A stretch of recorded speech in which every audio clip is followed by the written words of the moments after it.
ਲਾਹੌਰ ਦੇ ਵਿੱਚ ਸਭ ਤੋਂ ਜ਼ਿਆਦਾ 1947 ਨੂੰ ਜਿਹੜੀਆਂ ਦੁਕਾਨਾਂ ਸਾੜੀਆਂ ਗਈਆਂ ਸਨ ਉਹ ਸਨ ਸ਼ਾਹ ਆਲਮੀ ਮਾਰਕੀਟ।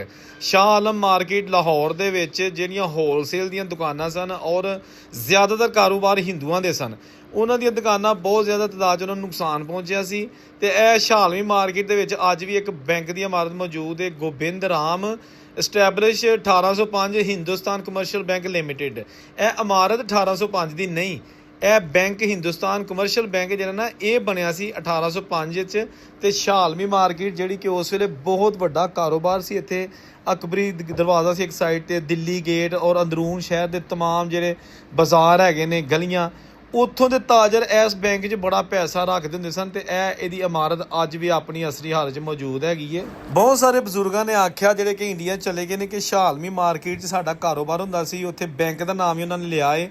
ਅਤੇ ਪੁਰਾਣੀਆਂ ਇਮਾਰਤਾਂ ਸ਼ਾਹ ਆਲਮੀ ਮਾਰਕੀਟ ਦੇ ਵਿੱਚ ਹੁਣ ਘੱਟ ਰਹਿ ਗਈਆਂ ਨੇ, ਲੇਕਿਨ ਇਹ ਪੁਰਾਣਾ ਬੈਂਕ ਅੱਜ ਵੀ ਮੌਜੂਦ ਹੈ। ਅਤੇ ਜਾਂ ਫਿਰ ਇਹਦੇ ਕੋਲ ਉਹ ਪੁਰਾਣਾ ਸਕੂਲ ਜਿਹੜਾ ਕਿ ਅੰਗਰੇਜ਼ ਦੌਰ ਦਾ ਬਣਿਆ ਹੋਇਆ ਹੈ। ਇਸ ਸਕੂਲ ਦਾ ਨਾਂ ਸੀ ਰੰਗ ਮਹਿਲ ਮਿਸ਼ਨ ਹਾਈ ਸਕੂਲ। ਅਤੇ ਇਹ ਹੁਣ ਚਾਰੋਂ ਤਰਫ ਇਹਦੇ ਤਜਾਵਜ਼ਾਤ ਨੇ, ਬੜੀ ਆਲੀਸ਼ਾਨ ਔਰ ਆਪਣੇ ਦੌਰ ਦੀ ਖੂਬਸੂਰਤ ਇਮਾਰਤ ਅੱਜ ਵੀ ਆਪਣੀ ਅਸਲੀ ਹਾਲਤ 'ਚ ਮੌਜੂਦ ਹੈ। ਇਹਦਾ ਗੇਟ, ਮੇਨ ਗੇਟ ਵੇਖਣ ਦੀ ਕੋਸ਼ਿਸ਼ ਕਰਨੀ ਆ ਜਨਾਬ। ਇੱਥੇ ਦੁਕਾਨਾਂ ਬਹੁਤ ਜ਼ਿਆਦਾ ਨੇ, ਸਟਾਲਸ ਲੱਗ ਚੁੱਕੇ ਨੇ ਔਰ ਪੂਰਾ ਤਜਾਵਜ਼ਾਤ ਦਾ ਕਬਜ਼ਾ ਹੈ।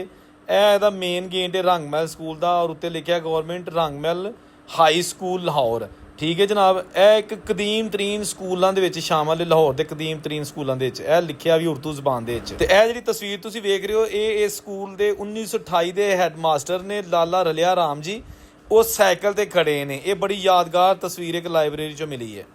ਕਿਹਾ ਜਾਂਦਾ ਹੈ ਕਿ ਇਹ ਸਕੂਲ ਅਕਤੂਬਰ 1852 ਵਿੱਚ ਚਾਰਲਸ ਵਿਲੀਅਮ ਫੋਰਮੈਨ ਨੇ ਤਮੀਰ ਕੀਤਾ ਸੀ। ਇਹ ਸਕੂਲ ਜਦੋਂ ਬਣਾਇਆ ਗਿਆ ਸੀ ਤੇ ਇੱਕ ਮਸੀਹੀ ਮਿਸ਼ਨਰੀ ਸਕੂਲ ਸੀ।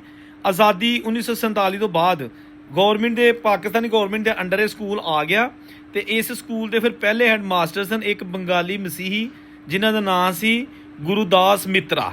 ਤੇ ਇਹ ਇਸ ਸਕੂਲ ਦਾ ਦਰਵਾਜ਼ਾ ਉਹੀ ਪੁਰਾਣਾ, ਔਰ ਇਹ ਅੰਦਰੋਂ ਦੀ ਇਹਦੇ ਕੁਝ ਬਰਾਮਦੇ ਨਜ਼ਰ ਆ ਰਹੇ ਨੇ। ਸਕੂਲ ਦੀ ਦੂਸਰੀ ਸਾਈਡ ਦੇ ਉੱਤੇ ਇਹਦਾ ਦਰਵਾਜ਼ਾ ਜਿਹੜਾ ਅੱਜ ਕੱਲ੍ਹ ਬੱਚਿਆਂ ਦੇ ਦਾਖਲੇ ਵਾਸਤੇ ਜਾਂ ਬਾਹਰ ਨਿਕਲਣ ਲਈ ਇਸਤੇਮਾਲ ਕੀਤਾ ਜਾਂਦਾ ਹੈ। ਇਸ ਸਕੂਲ ਵਿੱਚ 1947 ਤੋਂ ਪਹਿਲੇ ਬਹੁਤ ਸਾਰੇ ਹਿੰਦੂ, ਮੁਸਲਿਮ, ਸਿੱਖ ਔਰ ਕ੍ਰਿਸਚਨ ਜਿਹੜੇ ਨੇ ਉਹ ਤਾਲੀਮ ਹਾਸਲ ਕਰਦੇ ਰਹੇ। ਇਹ ਜਨਾਬ ਉਹਦਾ ਰੰਗ ਮਹਿਲ ਚੌਕ ਦਾ ਆਪਣਾ ਜਿਹੜਾ ਹੈਗਾ ਬਿਲਕੁਲ ਅਸੀਂ ਕਰੀਬ ਆ ਚੁੱਕੇ ਹਾਂ ਔਰ ਇੱਕ ਮਸਜਿਦ ਬਣੀ ਹੋਈ ਹੈ।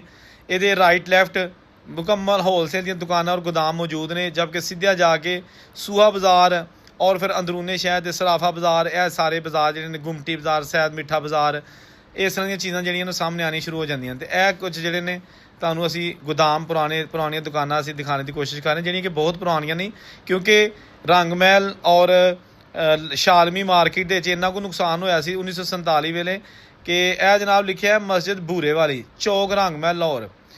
ਇੱਥੇ ਇੰਨਾ ਕੁ ਨੁਕਸਾਨ ਹੋਇਆ ਸੀ ਕਿ ਤਕਰੀਬਨ ਇਹਦਾ ਜੋ ਸ਼ਾਹ ਆਲਮ ਦਰਵਾਜ਼ਾ ਸੀ ਨਾ, ਜਿਹਨਾਂ ਲਾਹੌਰ ਦੇ 12 ਦਰਵਾਜ਼ੇ ਔਰ ਇੱਕ 13ਵਾਂ ਮੋਰੀ ਦਰਵਾਜ਼ਾ, ਇੱਥੋਂ ਦਾ ਦਰਵਾਜ਼ਾ ਹਮੇਸ਼ਾ ਲਈ ਸੜ ਗਿਆ ਔਰ ਅੱਜ ਤੱਕ ਇਹਦਾ ਦਰਵਾਜ਼ਾ ਕਾਇਮ ਨਹੀਂ ਹੈਗਾ। ਮੁਗਲੀਆ ਦੌਰ ਦਾ ਬਣਾਇਆ ਦਰਵਾਜ਼ਾ 1947 ਨੂੰ ਬਿਲਕੁਲ ਤਬਾਹ ਬਰਬਾਦ ਹੋ ਗਿਆ ਸੀ। ਇੱਥੇ ਮੰਦਰ ਵੀ ਹੈਗੇ ਸਨ, ਮੰਦਰ ਵੀ ਖਤਮ ਹੋ ਚੁੱਕੇ ਨੇ ਜਿਹੜੇ ਰੰਗ ਮਹਿਲ ਸ਼ਾਹ ਆਲਮੀ ਚੌਕ ਦੇ ਵਿੱਚ ਬਣਾਏ ਗਏ ਸਨ ਉਸ ਦੌਰ ਦੇ ਵਿੱਚ, ਲੇਕਿਨ ਕੁਝ ਮੰਦਰ ਅੱਜ ਵੀ ਆਪਣੀ ਅਸਲੀ ਹਾਲਤ 'ਚ ਮੌਜੂਦ ਨੇ। ਅਤੇ ਦਿੱਲੀ ਦਰਵਾਜ਼ੇ ਤੋਂ ਜਦੋਂ ਤੁਸੀਂ ਸ਼ਾਹ ਆਲਮ ਮਾਰਕੀਟ ਦੀ ਤਰਫ ਜਾਂਦੇ ਹੋ ਤੇ ਇਹ ਰਸਤੇ 'ਚ ਸੁਨਹਿਰੀ ਮਸਜਿਦ ਵੀ ਆਉਂਦੀ ਹੈ। ਇਹਦੀ ਅਲੱਗ ਨਾਲ ਵੀਡੀਓ ਡਿਟੇਲ ਦੇ ਨਾਲ ਬਣਾਵਾਂਗੇ। ਇਹ ਵੀ ਬੜੀ ਪੁਰਾਣੀ ਔਰ ਤਾਰੀਖੀ ਮਸਜਿਦ ਹੈ, ਬਹੁਤ ਹੀ ਖੂਬਸੂਰਤ ਮਸਜਿਦ ਹੈ ਆਪਣੇ ਦੌਰ ਦੀ। ਠੀਕ ਹੈ ਜੀ। ਅੱਛਾ ਦੋਸਤੋ, ਲਾਹੌਰ ਦੀਆਂ ਮੈਂ ਆਲਰੇਡੀ ਬਹੁਤ ਸਾਰੀਆਂ ਵੀਡੀਓਜ਼ ਬਣਾ ਚੁੱਕਿਆ, ਲੇਕਿਨ ਤੁਹਾਡੇ ਬਜ਼ੁਰਗਾਂ ਦਾ ਤਾਲੁਕ ਅਗਰ ਲਾਹੌਰ ਤੋਂ ਸੀ ਔਰ ਉਹਨਾਂ ਦਾ ਮੁਹੱਲਾ ਕਿਹੜਾ ਸੀ ਜਾਂ ਕੁਝ ਯਾਦਾਂ ਸ਼ੇਅਰ ਕਰ ਸਕਦੇ ਹੋ ਤਾਂ ਮੈਨੂੰ ਜ਼ਰੂਰ ਕਮੈਂਟ 'ਚ ਦੱਸੋ। ਮੈਂ ਕੋਸ਼ਿਸ਼ ਕਰਾਂਗਾ ਕਿ ਤੁਹਾਡੀ ਖੁਆਇਸ਼ ਪੂਰੀ ਕਰਾਂ, ਤੁਹਾਡੇ ਬਜ਼ੁਰਗਾਂ ਦਾ ਘਰ ਵਗੈਰਾ ਜਾਂ ਅਗਰ ਕਿਤੇ ਦੁਕਾਨ ਸੀ ਤੇ ਉਹ ਮੈਂ ਤਲਾਸ਼ ਕਰਕੇ ਤੇ ਉਹਦੀ ਵੀਡੀਓ ਬਣਾ ਸਕਾਂ, ਲੇਕਿਨ ਇਨਫੋਰਮੇਸ਼ਨ ਮੈਨੂੰ ਮੁਕੰਮਲ ਦਿਓ। ਜਿੱਥੇ ਰਹੋ ਖੁਸ਼ ਰਹੋ। ਔਰੰਗਜ਼ੇਬ ਨੂੰ ਇਜਾਜ਼ਤ ਦਿਓ। ਅੱਲਾ ਹਾਫਿਜ਼।